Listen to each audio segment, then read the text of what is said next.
నమస్కారం అండి. నేను మీ నండి రవికుమార్ని.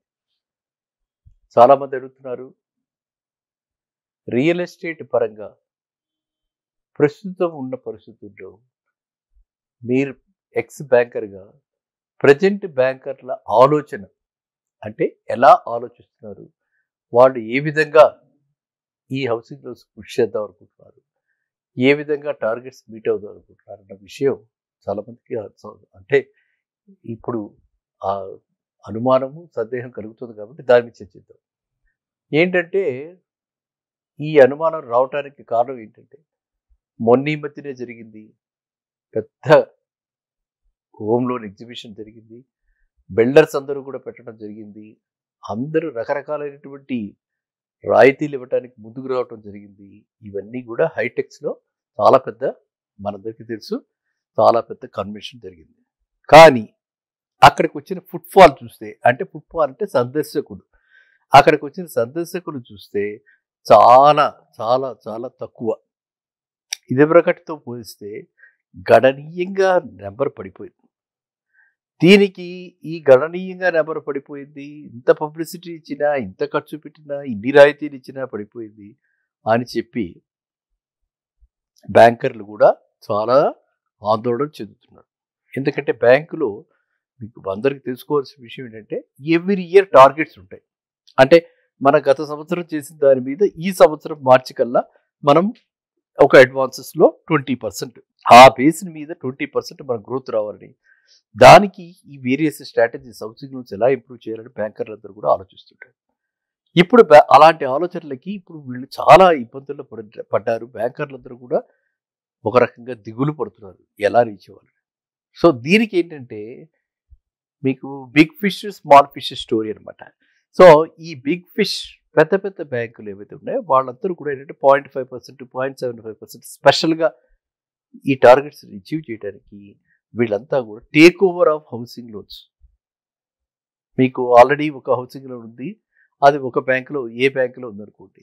బి బ్యాంక్ వాళ్ళు ఏం చేస్తున్నారంటే ఆ హౌసింగ్ లోన్ తీసుకోవటము, దానిపైన మళ్ళా టాప్అప్ లోన్ కింద ఒక 5 లక్షలు 10 లక్షలు ఇవ్వటం, ఈ విధంగా ఇస్తూ రేట్ ఆఫ్ ఇంట్రెస్ట్ తగ్గించడం. అంటే ఏంటంటే ఈఎంఐ భారం మాత్రం మరీ పెద్దగా పెరగకుండా.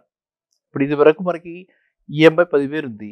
ఆ 10,000 ఈఎంఐని ఇక్కడ కూడా 10,000లా పెట్టి మళ్ళీ టాప్అప్ ఇస్తున్నారు కాబట్టి మొత్తం ఒక 12,000లో మనకి ఇప్పుడు ఉన్నటువంటి ఇమ్మీడియట్ అవసరాలు ఏవైతే ఉన్నాయో ఆ అవసరాలు తీర్చుకుంటాము, మళ్ళీ ఇంకో బ్యాంకులోకి వెళ్తాం. ఈ విధమైనటువంటి మార్కెటింగ్ స్ట్రాటజీ అడాప్ట్ చేసి పెద్ద బ్యాంకులన్నీ చిన్న బ్యాంకుల్లో లోన్లు ఉన్న వాళ్ళ దగ్గర ఇంట్రెస్ట్ రేటు మెయిన్ డ్రైవర్ ఇక్కడ ఏంటి, ఇంట్రెస్ట్ రేటు తగ్గించి అండ్ టాప్అప్ లోన్ పెంచి ఈ విధంగా తీసుకొచ్చుకుంటున్నారు.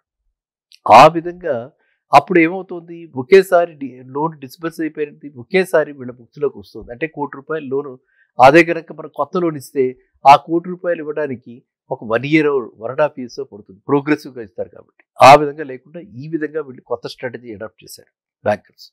అదేవిధంగా ప్రైవేట్ బ్యాంక్స్కిను పబ్లిక్ సెక్టర్ బ్యాంక్స్కిను 1% తేడా వస్తుంది. సో ఈ 1% తేడా కూడా వెళ్ళి అడ్వాంటేజ్ తీసుకుని ఇటు కస్టమర్స్ కూడా ఇలాంటి వాటికి ఆకర్షితులై ఈ ఎక్కువ వడ్డీ ఉన్న బ్యాంకుల నుంచి తక్కువ వడ్డీకి ఆఫర్ చేస్తున్న బ్యాంకులకి వెళ్తున్నారు అనమాట. ఈ విధమైనటువంటి పోటీ తత్వం ఇప్పుడు బ్యాంకర్ల మధ్య బాగా ఎక్కువగా కనిపిస్తుంది. అది లోకలైజ్డ్గా మనకి ఇన్ పర్టికులర్ తెలంగాణలో మనకి ఇది చాలా ఎక్కువగా కనిపిస్తుంది.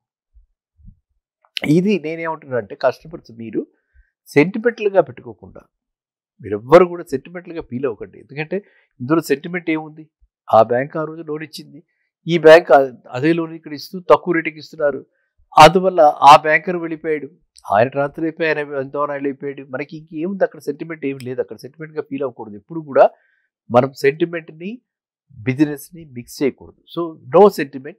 మీకు ఎక్కడైతే తక్కువ రేటుకి వడ్డీకి లోన్ వస్తుందో, ఎక్కడైతే మనకి వేరే ఇతరత్ర వాడుకోవడానికి డబ్బులు టాప్అప్ లోన్ రూపంలో, ఆ టాప్అప్ లోన్ మనం వాడుకోవచ్చు వేరే అవసరాలకి, మన ఇంట్లో ఫర్నిషింగ్స్ వాడుకోవచ్చు. ఇప్పుడు లేటెస్ట్గా అన్ని రకరకాలైనటువంటి అప్గ్రేడేషన్స్, ఎలక్ట్రానిక్ అప్గ్రేడేషన్, హోమ్లో కూడా హోమ్ ఆటోమేషన్, ఇలా రకరకాలైనటువంటి వస్తున్నాయి కాబట్టి వాటన్నిటికీ అప్గ్రేడ్ అవ్వడానికి కూడా మనకి ఇది చక్కటి అవకాశం వచ్చింది. ఈ విధంగా లోన్ రావటం చక్కటి అవకాశం అనమాట. గతంలోలా కాదు, ఇప్పుడు హోమ్ ఆటోమేషన్ అనేది చాలా ఒక లగ్జరీ అనమాట. మనం వీఆర్ సీయింగ్ లగ్జరీ, ప్రతి వాళ్ళు కూడా కోరుకుంటున్నారు. అండ్ ఈ లగ్జరియస్ లైఫ్ కావాలనుకున్న వాళ్ళకి తక్కువ వడ్డీ రేటు తోటి, అంటే పర్సనల్ లోన్కి వెళ్తే చాలా ఎక్కువ అవుతుంది. హౌసింగ్ లోన్ రేట్ అయితే అదే కనుక 8% అరౌండ్.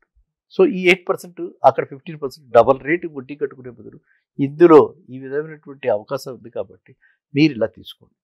అదే కాకుండా అటుపక్కన కన్జ్యూమర్ స్పెండింగ్ తగ్గిపోయింది కాబట్టి వాళ్ళు కూడా దీపావళి ఆఫర్స్ అని చెప్పి, న్యూ ఇయర్ ఆఫర్స్ అని చెప్పి, రిపబ్లిక్ డే ఆఫర్స్ అని చెప్పి, క్రిస్టమస్ ఫెస్టివ్ సీజన్ అని చెప్పి ఇలా రకరకాలైనటువంటి ఆఫర్స్ వాళ్ళు కూడా వస్తున్నారు కాబట్టి ఈ టైంలోనే ఇదే రైట్ టైం. ఇలాంటి పీరియడే మనకి రైట్ టైం. అటు పక్కన వాళ్ళు ఆఫర్స్ ఇస్తున్నారు, ఇటు పక్కన బ్యాంక్స్ ఆఫర్స్ ఇస్తున్నాయి తక్కువ వడ్డీ రేటుకి. సో ఇలాంటప్పుడు మనము ఈ విధంగా మనము ఈ ఎన్విరాన్మెంట్ వాడుకోవాలి. ఇక బ్యాంకర్లు వాళ్ళకి ఆప్షన్ లేదు, దేర్ ఇస్ నో ఆప్షన్. ఎందుకని ఇప్పుడు ఎప్పుడైతే మనం డిపాజిట్స్ పెంచుకుంటూ పోయి అడ్వాన్సెస్ పెరగకపోతే అది లాస్లో గడిపోతుంది. కాబట్టి డిపాజిట్స్ పెరగాలని మనం కోరుకుంటున్నాం, డిపాజిట్స్ ఆకర్షిస్తున్నాం కాబట్టి ఖచ్చితంగా అడ్వాన్సెస్ కూడా ఏదో ఒక విధంగా ఇవ్వాలి, ఇస్తేనే ప్రాఫిటబిలిటీ పెరుగుతుంది. కాబట్టి బ్యాంకర్స్ వాళ్ళ స్ట్రాటజీ ఈ విధంగానే ముందుకు కూడా సాగుతుంది. కాబట్టి ఇలాంటి ప్లేస్లో, తెలంగాణ లాంటి ప్లేస్లో ఎప్పుడైతే స్తబ్దతతో ఉందో మార్కెట్, రియల్ ఎస్టేట్ మార్కెట్, ఇక్కడే అలాంటి అవకాశం ఉంటుంది. ఎందుకంటే ఇక్కడ టేకర్స్ తక్కువైపోయారు కాబట్టి, ఇక్కడ ఇన్వెస్టర్స్ తక్కువైపోయారు కాబట్టి, ఇక్కడ బ్యాంకు లోన్ గురించి వచ్చేవాళ్ళు కూడా తక్కువైపోయారు కాబట్టి, నెంబర్ ఆఫ్ అప్లికేషన్స్ తగ్గిపోయాయి కాబట్టి ఈ ఈ అంటే ఇలాంటి తరుణంలో, ఈ సమయంలో మీరందరూ కూడా ఈ టేక్ ఓవర్ లోన్స్కి తీసుకోండి. టేక్ ఓవర్ లోన్స్ గతంలో కూడా చెప్పడం జరిగింది.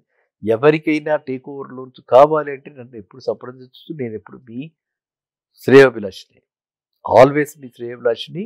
మీకు ఎవరికైనా ఎటువంటి ఇబ్బంది ఉన్నా కూడా ఇదివరకు కూడా చెప్పడం జరిగింది. కొంతమంది చాలామంది వాడుకున్నారు.